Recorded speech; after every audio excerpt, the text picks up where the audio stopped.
Okay, there we go. That looks like it's gonna stay. Hello, you guys. Welcome back to another video.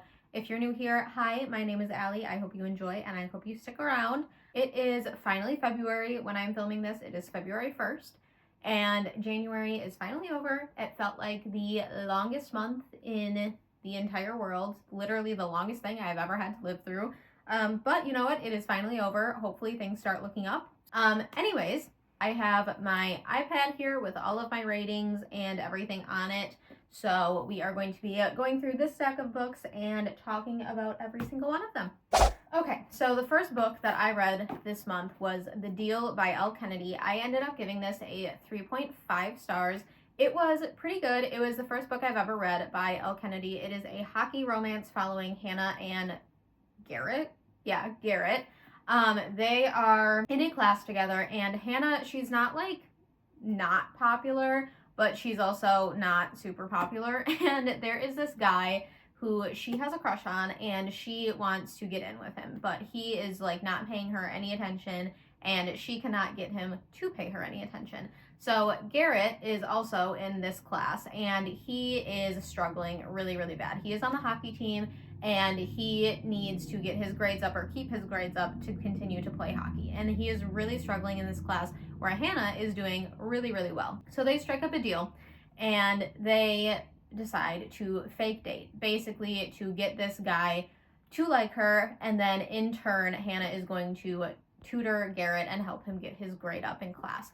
So the whole thing is like a fake dating trope, not really enemies to lovers, but kind of like frenemies to lovers. She doesn't really like him a whole lot at first, and he's kind of annoying. Like I said, I gave it a 3.5 stars. It was pretty decent as far as hockey romances go. This is a college hockey romance. I honestly do not remember a whole lot about this.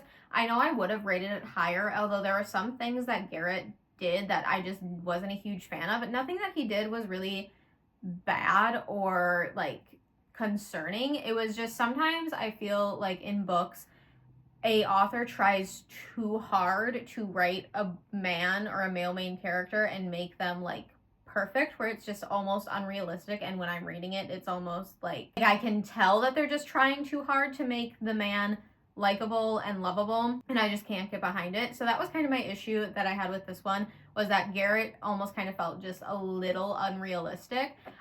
But anyways, 3.5 stars, great start to the month. The next book that I picked up was Once Upon a Broken Heart by Stephanie Garber. I gave this one a 3.25 stars. I feel like my main issue with this one is this book is just incredibly hyped up on TikTok and Instagram and YouTube, and everybody is talking about it, or was talking about it. I feel like I'm a little bit late to the trend, but everybody was talking about it and really, really hyping it up. I feel like that kind of had something to do with the lower rating. I'm also a harsh rater, so take my reviews with a grain of salt. But I was just expecting a lot more from Jax. I did read the Caraval trilogy before picking this book up, and you get to see Jax a little bit in those books. You also get to see some characters from the Caraval trilogy in this book as well.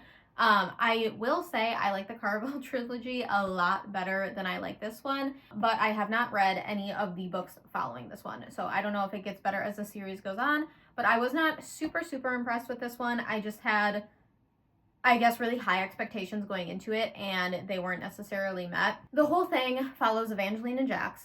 Evangeline strikes a deal with Jax, who is a fate, which is almost kind of like a god. So he is the fate of love, and she needs help getting her, I think it's her ex-boyfriend back. He's actually engaged to her stepsister now. She basically owes Jax for this favor, and she's kind of waiting for him to cash it in. And it follows her and him on this journey. It's fantasy. I honestly don't remember, again, a whole lot about this book because I didn't like it a whole lot. My main issue with it was that I just expected a lot out of it from really liking the Caraval trilogy, and then everyone saying that this book is so much better than the Caraval books, which I don't necessarily agree with, but I'm going to continue to read the series and hope that it gets better from there. I'm not just like a huge fan of the characters, and at times the world kind of felt a little bit confusing. So yeah, 3.25 stars for this one. Next book that I picked up was Hook, Line, and Sinker by Tessa Bailey.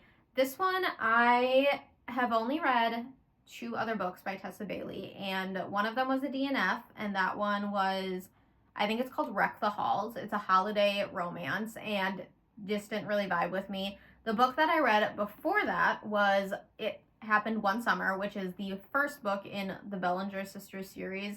I don't know if it's a series. I think it's actually only a duology. But I just never really vibed with her writing from the two books that I read from her. I feel like the men in the books, again, like kind of what I said about The Deal, it feels like the author is just trying too hard to make the men too perfect, where it almost kind of gives me the ick. My main issue was with Brendan in It Happened One Summer. I just could not with that stupid beanie. Every time it was brought up, I just like chills down my spine. I could not handle it. This book I did enjoy a little bit more. I forget what I rated it, so I'm gonna have to look. I rated it a 2.75, so still not great. I, again, don't really remember a whole lot about this book. It's spicy and very much focuses on the spice. Not as much as It Happened One Summer, but it is definitely still a huge plot point in the book. I just don't really like the characters in this book. I don't know what to say much else about that. I don't honestly know if I will pick up another Tessa Bailey book, because my kind of general rule of thumb with authors is I will give them 3 tries, and after those 3 tries, if I still am not really vibing with them, I'm probably not going to pick up another book by them. This book, plus the other 2 that I read, they're not very good for me. I don't really like them a whole lot, and I have so many books on my TBR that I cannot be wasting on books that I just am not liking. Basically what this book is it is Hannah and Fox, who are kind of like a friends to lovers kind of trope. Hannah's sister is Piper, who is the main character from the first book, and then Fox is Brendan's best friend, who is the male main character also from the first book. We kind of see a glimpse into Hannah and Fox kind of falling for each other, and then this book just picks up almost where it left off. She's filming a movie.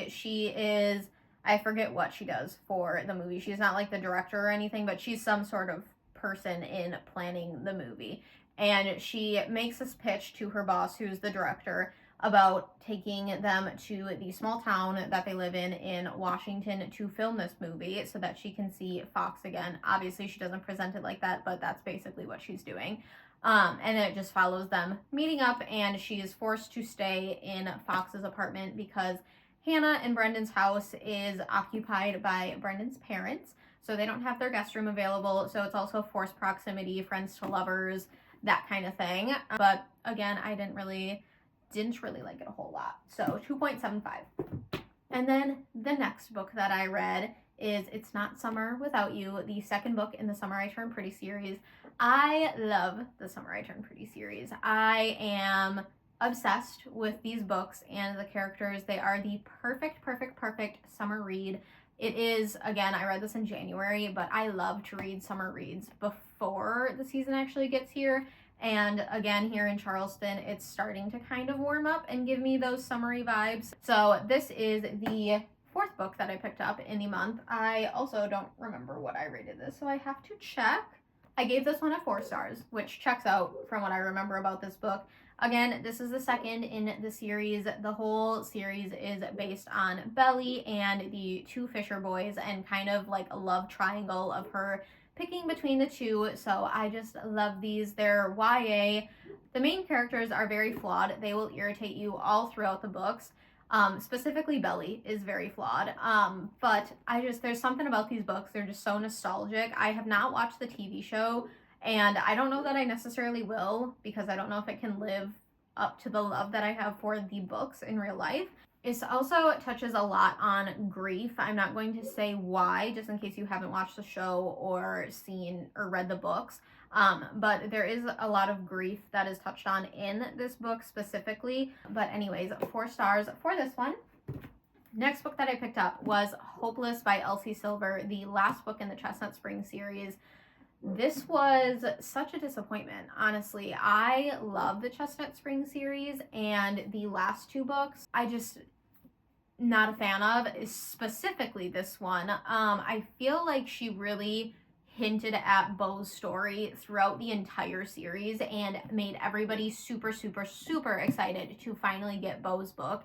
And Beau, I had so much hope for him because I love a flawed character. I am all here for a male love interest having issues that he needs to work through, and just like the therapy representation and the representation for like men actually seeking help for problems that they have. I don't feel like this book really touched on it. Beau was captured, I think, or no, he was trapped. He was trapped in a cave. I think these books take place in Canada, so he was a soldier for the Canadian Army, and he went on a mission and had to go back and rescue someone. And I forget exactly what happened, but somehow he gets like trapped in this cave for days on end, and everyone like thought he was missing and like potentially that he was dead.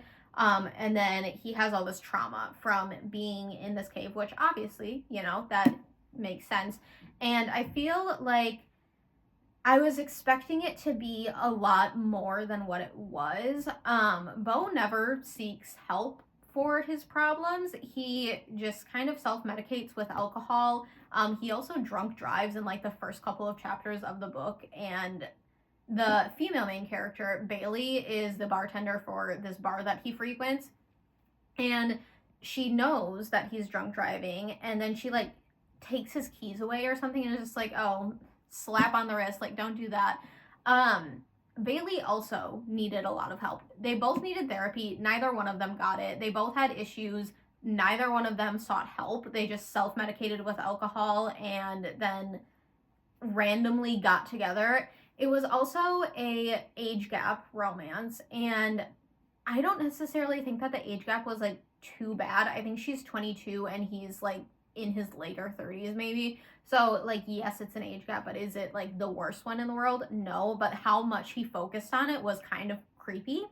And then the female main character, Bailey, is also a virgin, and she doesn't really super care about that a whole lot, but Beau focuses on that a whole lot, which again upped the creep factor for me. I also didn't really feel like they had any chemistry aside from physical chemistry. Like they weren't really, they didn't mesh well with me. It felt like their relationship kind of came out of nowhere. The whole reason that they started fake dating, like it made sense, but it didn't really make sense. And Bailey was just so annoying. So annoying. She really grinded my gears through this book. She would just say the stupidest, most random things at the most random times. And it was like meant to be this kind of like, oh, she's so quirky and funny and whatever. I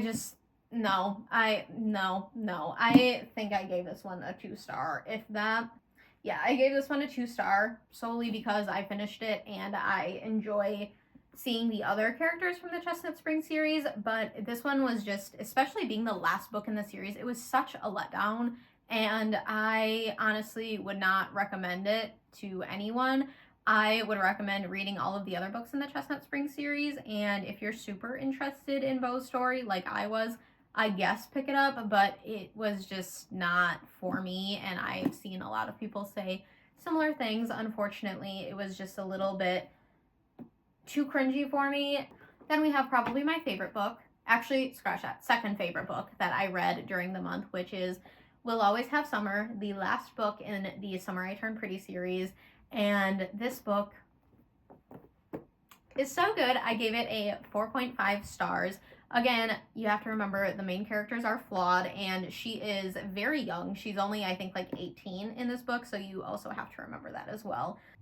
I don't have a lot to say about this one, because if you haven't read the first book, or you haven't read or watched the series, if you haven't watched the TV series, I don't want to spoil anything for you, and this being the last book in the series and the third book in the series, there's not a lot that I can say without giving away too many details, but I would highly, highly, highly recommend that you read the Summer I Turned Pretty series, specifically around summertime or getting ready for summertime, because then it just hits extra hard. But I love these books, and I will probably reread them like every summer for the rest of my life because they are so good. And then I started my reread of the Fourth Wing series. There's 3 books out right now. I reread the first 2, and then I got the third one when it came out just a couple weeks ago, I think maybe last week. So rapid fire through these. Fourth Wing, I gave it a 5-star. This one is such a good book. I loved this book when I read it, and I loved it again. 5 stars for me. There's basically different paths that you can take in the war college that the characters are attending. And Violet is our main character, and she goes into the Riders Quadrant, which you have to go through all of these different challenges and eventually, hopefully, bond with a dragon. And then you go and you fight in battles and everything. But Violet is very tiny and small and fragile, and she was raised thinking that she was going to go into the Scribe Quadrant, and surprise, surprise, her mom decided that, nope, you're actually going to be in the Riders Quadrant. Anyway, she goes on this whole journey of trying to prove herself as a rider, and it's just so good. I gave it 5 stars the first time, gave it 5 stars again. Then we have Iron Flame. The first time I read it, I DNF'd it 50% through. I was feeling similar feelings the second time that I read it, and then I switched to the graphic audio. The graphic audio is fantastic. It is like you're watching a movie in your mind. It's so good. It is the whole reason that I bumped up this rating and I actually finished the book this time. I gave it a 3 stars this time. I would highly recommend that you do the graphic audio, and I would also recommend that you read this book so that you can read Onyx Storm, which brings me to, of course, Onyx Storm. And this book I gave a 4-star solely because of the last 50% of the book. I was reading the first 50% of the book, and it's almost kind of like an info dump. You meet a whole lot of characters that you're not really sure why you're meeting them. There's a whole lot of names and facts and everything thrown at you in the beginning of the book, and it makes it pretty hard to follow, to be honest. Even with me reading the first 2 books right before I read this one, it made it a little bit hard to follow, and I was kind of confused. Actually, not even kind of confused. I was incredibly confused for the first 50% of the book, and then the last 50% happens, and you are just getting, again, just like stuff is thrown at you left and right, but in the best way. And it makes the last 50% so exciting and good. And I'm so upset that we don't have a set date for the 4th book yet. And it's probably going to be a couple of years, especially the way that this book ends off. Rebecca Yarros loves a good cliffhanger, and she definitely did it for this book. Okay, the dogs have joined me, so I don't know what's going on outside. There's like yelling, but anyways, Onyx Storm was super anticipated for me. It kind of started to flop the first 50%, and I was really scared, and then I pushed through and finished it and gave it a 4 stars solely because of that last 50%. All right, next up we have Better Than the Movies.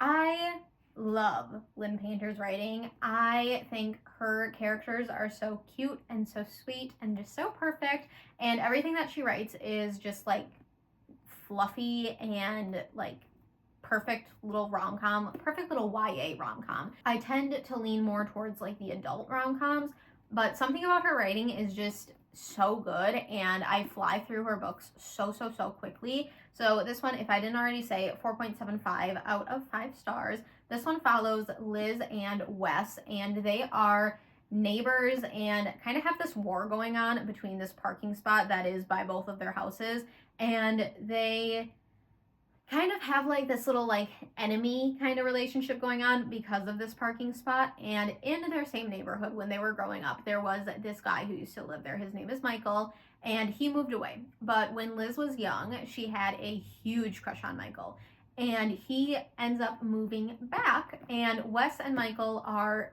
friends. They kind of run in the same circle. And Liz sees Michael when he comes back, and she is again immediately enamored by him, and it's also prom time, so she wants Michael to ask her to prom. But she doesn't really talk with him. He kind of thinks of her still as this little girl from when he first knew her, and she's trying to prove to him that she is not. So she goes over to Wes's house, and she strikes up a deal with him and says, hey, Wes, if you help me get Michael to ask me to prom, I will give you the parking spot for the rest of ever. And that deal is too good for Wes to pass up. And he takes it, and they start hanging out a lot because they're trying to get Michael to ask her to prom. And they start to become friends, and she starts to notice Wes in a way that she didn't really notice it before. This book is so good. It also starts each chapter with a little quote from a rom-com. Liz's mom unfortunately passed away, and the thing with her mom is that they always used to watch rom-coms together. So Liz still loves watching all of these movies because she used to watch them with her mom, and they're really nostalgic for her. So this book is really good. I would 10 out of 10 recommend it if you enjoy rom-coms yourself. And yeah, it just gave me all of like the feelings that you get from like an early 2000s rom-com movie. If you love those, you will love this book, and I would highly recommend that you read it. And then the last book that I read was The Godparent Trap by Rachel Van Dyken. This book, I actually finished it yesterday, and I cannot remember my rating for it. So, all right, I gave this book a 3 stars. This one also kind of followed the rom-com kind of vibe. Unfortunately, I did not read the back of the book before picking it up, which I probably should have, and this should probably be my sign to start doing that. I didn't realize that this book was focused on grief as much as it was. So basically, and what I'm about to say is not a spoiler, you can read it on the back of the book. Basically what happens is there are 2 characters. There are Rip and Colby, and Rip's sister married his best friend, and then Colby is his sister's best friend.